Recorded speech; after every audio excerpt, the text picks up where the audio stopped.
नमस्कार. श्री स्वामी समर्थ. उत्कर्ष ज्योतिष चॅनलमध्ये आपल्या सगळ्यांचे स्वागत आहे. येणाऱ्या 8 मार्चला आहे महाशिवरात्र. महादेवांना अतिप्रिय असलेल्या प्रमुख वस्तूंमध्ये प्रमुख मानले जाते ते म्हणजे बेलपत्र. या बेलपत्राशिवाय महादेवांची पूजाच पूर्ण होऊ शकत नाही. शिव उपासना बेलपत्राशिवाय अपूर्णच मानली जाते असे शास्त्रसंमत आहे.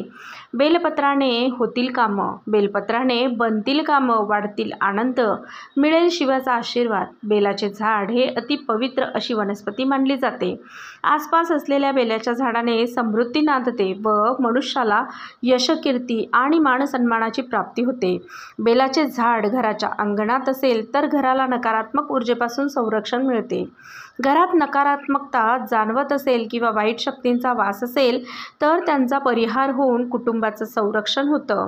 शिवपुराणात वर्णन केल्याप्रमाणे सर्व तीर्थांचे पुण्यफळ मिळण्याचे ठिकाण बेलाच्या झाडाच्या मुळाशी आहे. बेलपत्राने महादेव प्रसन्न होतात. बेलपत्राशिवाय बेलाच्या पानाशिवाय महादेवांची पूजा करणे अपूर्णच मानले जाते. अधिक माहिती आपण या व्हिडिओमधून जाणून घेणार आहोत. परंतु त्याआधी आपण जर माझ्या चॅनलला सबस्क्राईब केलं नसेल तर ते अवश्य करा आणि व्हिडिओ आवडत असतील तर लाईक आणि शेअर करायला सुद्धा विसरू नका. बेलाचे झाड घराच्या आसपास अति शुभ मानले जाते. बेलाचे झाड शुभ आणि पवित्र असेच मानले जाणारे वृक्ष आहे. बेलपत्र कधीही शिळे होत नाही. ज्यावेळेस महादेवांचे पूजन केले जाते त्यावेळेस 108 बेलपत्र वाहण्याचा प्रघात आहे. महादेवांचे 108 नावं घेऊन बेलपत्र महादेवांना वाहिले जातात. जर अशा वेळी पूजेला बेलपत्र उपलब्ध नसतील, एखादेच बेलाचे पान असेल तर ते बेलपत्र पाण्यात बुडवून पुन्हा वापरता येतं, महादेवांना वाहता येतं. कारण बेलपत्राला असा आशीर्वाद आहे की ते कधीही शिळे होत नाही. हे बेलपत्र एकमेव साधन मानलं जातं जे महादेवांना प्रसन्न करण्यासाठी वापरतात. बेलपत्राने महादेवांना प्रसन्न करून मनोकामना पूर्ण करून घेता येतात. बेलाच्या झाडाचे पूजन हे काशी यात्रेचं पुण्य मिळवून देतं असं शास्त्र सांगतं. बेलाच्या झाडाचे संगोपन केल्याने वंशवृद्धी होते. बेलाचे झाड तुमच्या घराच्या आजूबाजूला लावून त्याचं संगोपन करावं, ज्यायोगे वंशवृद्धी होते. मात्र बेलाचे झाड कधीही तोडू नये, कारण असे केल्यास वंश खुंटतो. जर एखाद्या व्यक्तीची अंत्ययात्रा बेलाच्या झाडाखालून जात असेल तर त्या व्यक्तीला मोक्ष मिळतो व त्याचा पुढचा प्रवास उत्तम गतीला प्राप्त होतो. एखाद्या घराच्या समोर बेलाचे झाड असेल तर अशा घरात नकारात्मकता प्रवेश करू शकत नाही. त्या घरात वादविवाद होत नाहीत. आता हे झाड कुठल्या दिशेला असावे? बेलाचे झाड जर उत्तर पश्चिम म्हणजेच वायव्य कोपऱ्यात असेल, वायव्य दिशेला असेल तर कुटुंबियांना मान सन्मानाची प्राप्ती करून देते, तसेच यशसुद्धा लाभते. त्यांचा नावलौकिक उत्तम होतो व त्या व्यक्तींना अधिकाराचे पद प्राप्त होते. बेलाचे झाड जर उत्तर पूर्व म्हणजेच ईशान्य दिशेला असेल तर घरात सुख समृद्धीचा लाभ होऊन माता लक्ष्मीचे वास्तव्य अखंडपणे त्या कुटुंबात राहते. घराच्या अंगणात, घराच्या आवारात बेलाचे झाड असेल तर अशा घरावर तंत्र मंत्र आदींचे प्रयोग होत नाहीत.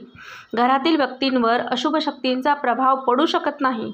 घराच्या पुढच्या बाजूला बेलाचे झाड असेल व मुख्य प्रवेशद्वाराच्या बाजूला झाड असेल तर रोज त्याचे पूजन अवश्य केले पाहिजे.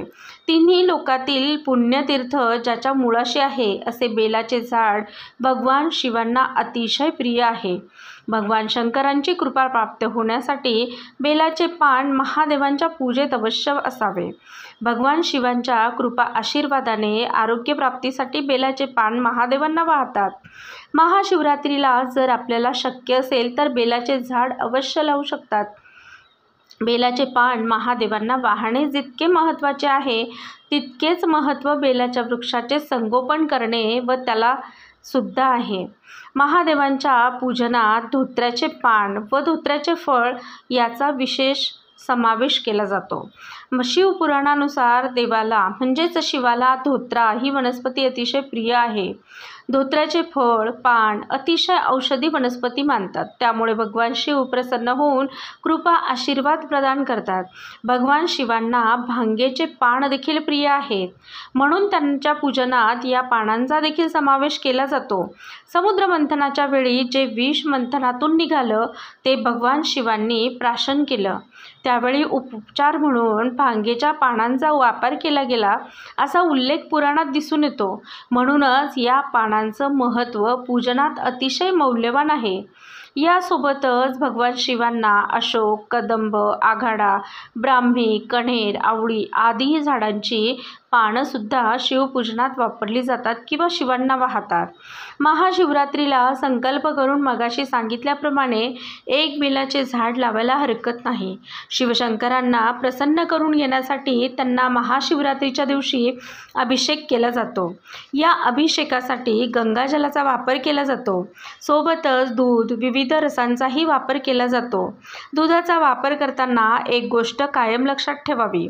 महादेवांना गरम तापवलेले दूध कधीही अभिषेकाला वापरू नये. त्याऐवजी कच्चे दूध वापरावे. गाईचे दूध मिळाल्यास अतिउत्तम, परंतु पॅकेटचे दूध अभिषेकासाठी वर्ज्य करावे. भगवान शिवांना तुळस वाहू नये. चंपाचे फूल शिवपूजनात वर्ज्य मानतात. तसेच महादेवांना जेव्हा तांदूळ वाहिले जातात तेव्हा ते अखंड असावेत याकडे आपले लक्ष असावं. तुटलेले, चुरा झालेले तांदूळ, तुटलेले बेलपान देखील महादेवांना वाहू नये, अर्पण करू नये. दिनांक 8 मार्च 2024 या दिवशी महाशिवरात्र आहे. माघ महिन्यातील कृष्ण पक्षातील चतुर्दशी तिथी म्हणजेच महाशिवरात्र. दिनांक 8 मार्च या दिवशी 9:57 दुसऱ्या दिवशी म्हणजेच 9 मार्चला संध्याकाळी 6:17 महाशिवरात्री असेल. 8 मार्च या दिवशी रात्री शिवपूजन करावे.